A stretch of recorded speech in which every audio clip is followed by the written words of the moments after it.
Bonjour et bienvenue dans cette vidéo dans laquelle je vais vous expliquer comment vous pouvez avoir des micro-pousses à la maison. Donc, normalement, si vous arrivez à visionner cette vidéo, c'est que vous avez scanné le QR code présent sur un des sachets de graines que je vous ai vendu. Vous avez le nom, le point net et la densité qu'on va respecter, que vous allez respecter en fonction de votre contenant.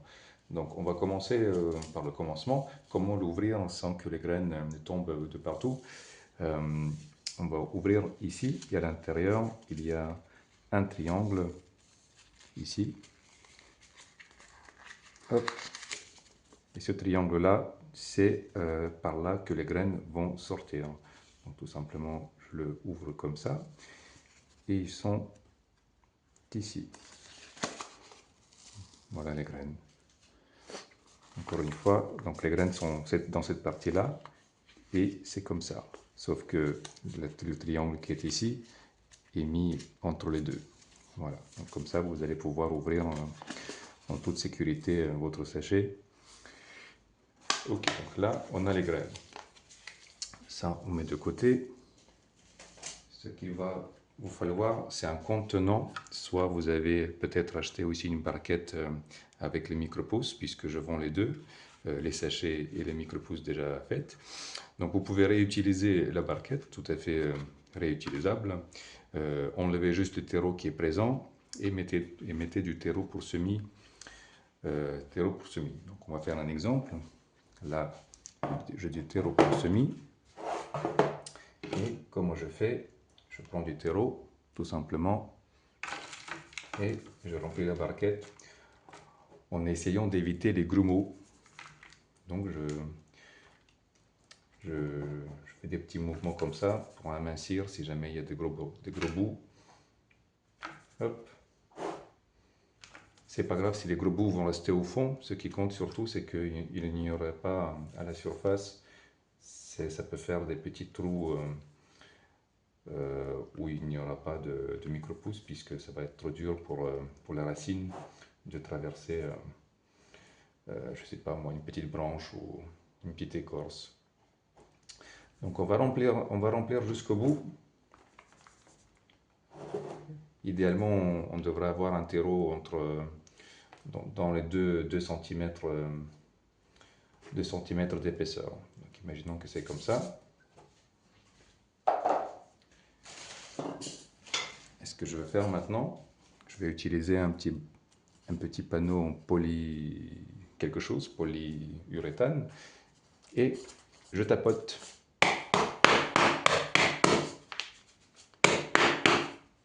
Je regarde bien que les terreaux soient bien alignés, qu'ils ne soient pas inclinés d'un côté ou de l'autre. Là, il est plutôt pas mal. Peut-être un petit coup ici. Peut-être que je vais donner un petit coup là. Voilà. Pas trop. On va donner un petit coup là. Voilà. Plus ou moins aligné.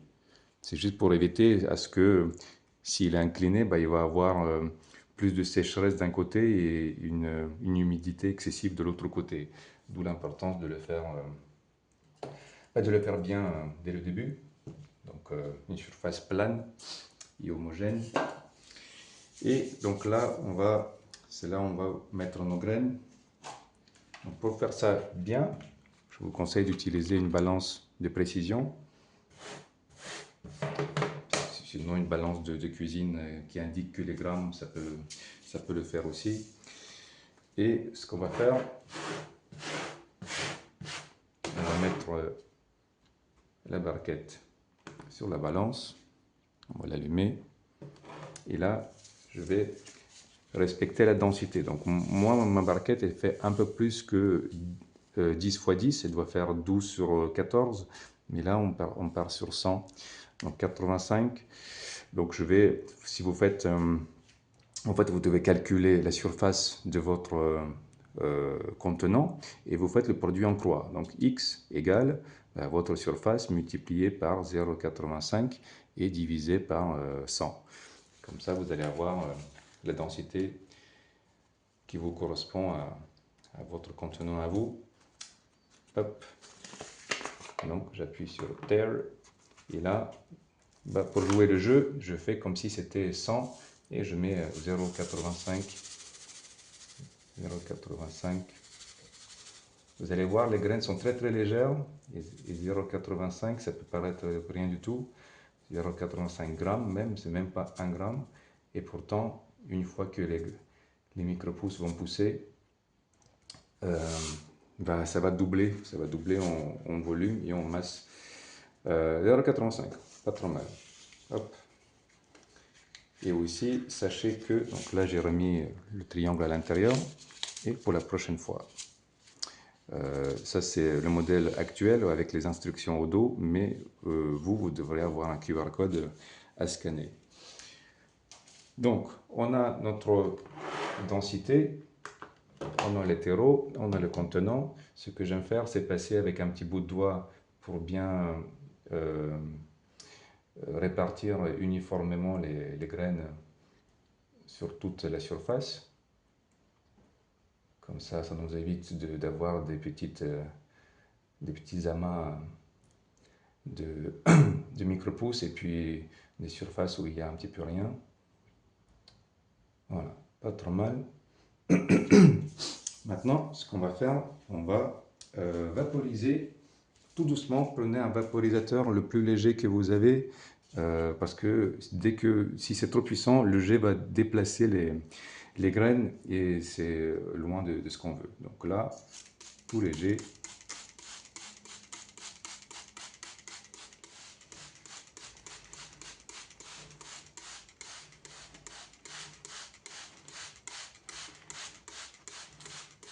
Et toujours veiller à ce que le terreau soit humide, mais pas...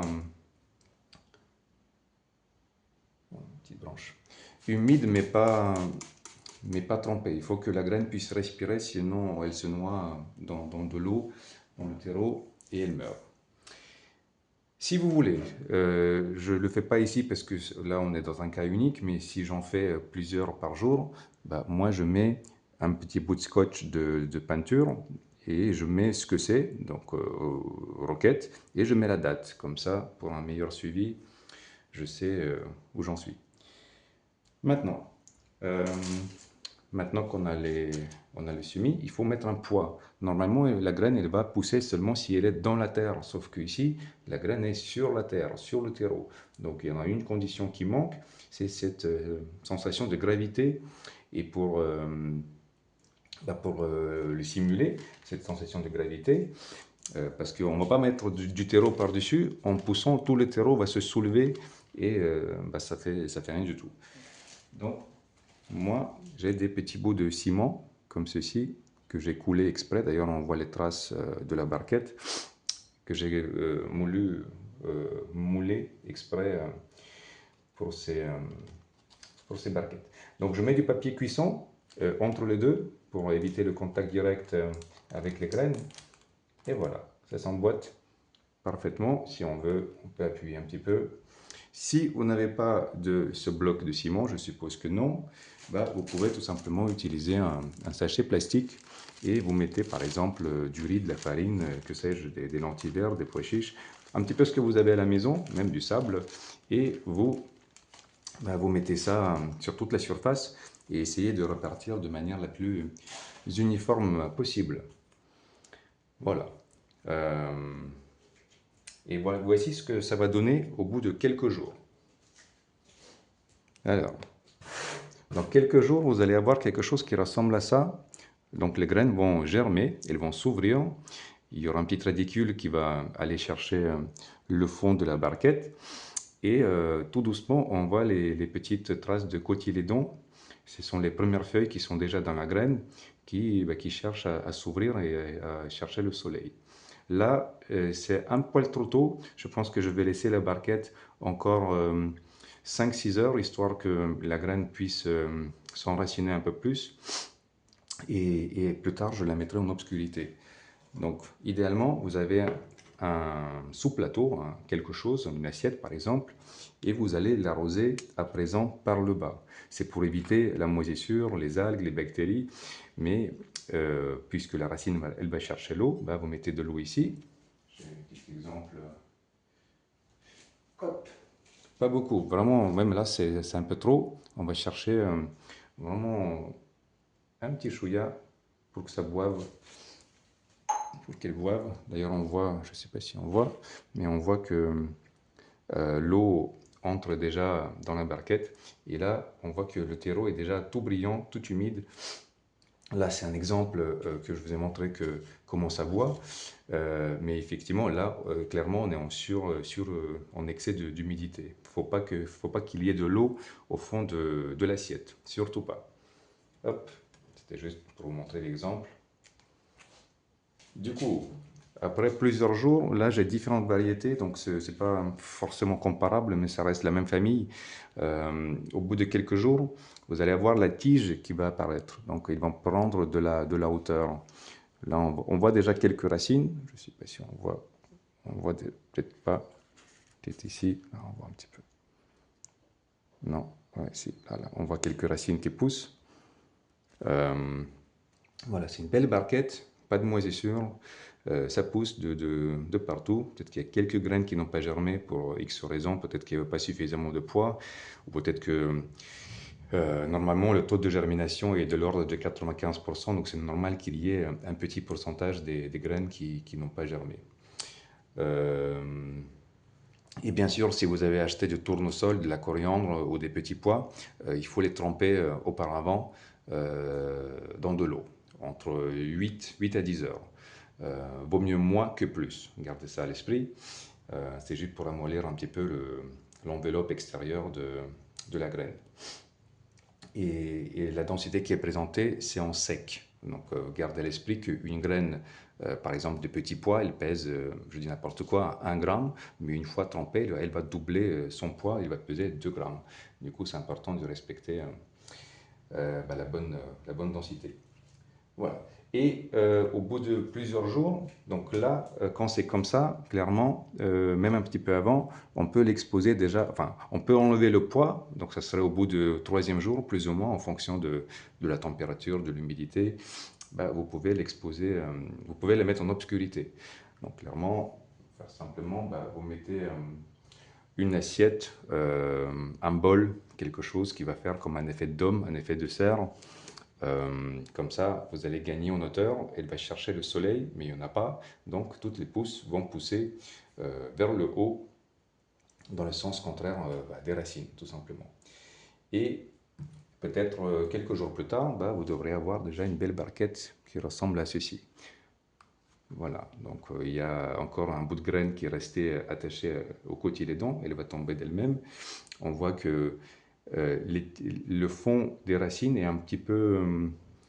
il y a plein de filaments, c'est tout à fait normal, c'est parce qu'il y a un excès d'humidité et pour l'absorber, bah, la racine, elle s'ouvre un peu plus pour absorber tout ça. C'est pas des moisissures, c'est tout à fait naturel. Voilà.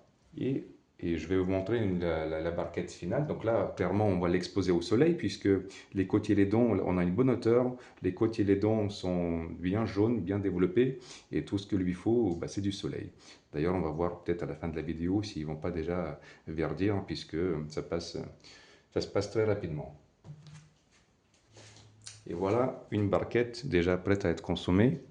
Voilà, là, en l'occurrence, c'est Komatsuna. C'est la même que celle-ci d'ailleurs, Komatsuna. Vous allez voir que au début, on a l'impression que c'est un petit peu aéré, mais en fait, une fois que les cotylédons s'ouvrent, bah, ils prennent toute la place et ça fait une jolie canopée de feuilles. Voilà, très joli, très bon. Et voilà, donc une fois que vous l'auriez mis, une fois que vous aurez enlevé le poids, donc les premiers jours, pour garder l'humidité, bah, tout simplement, vous vaporisez par-dessus.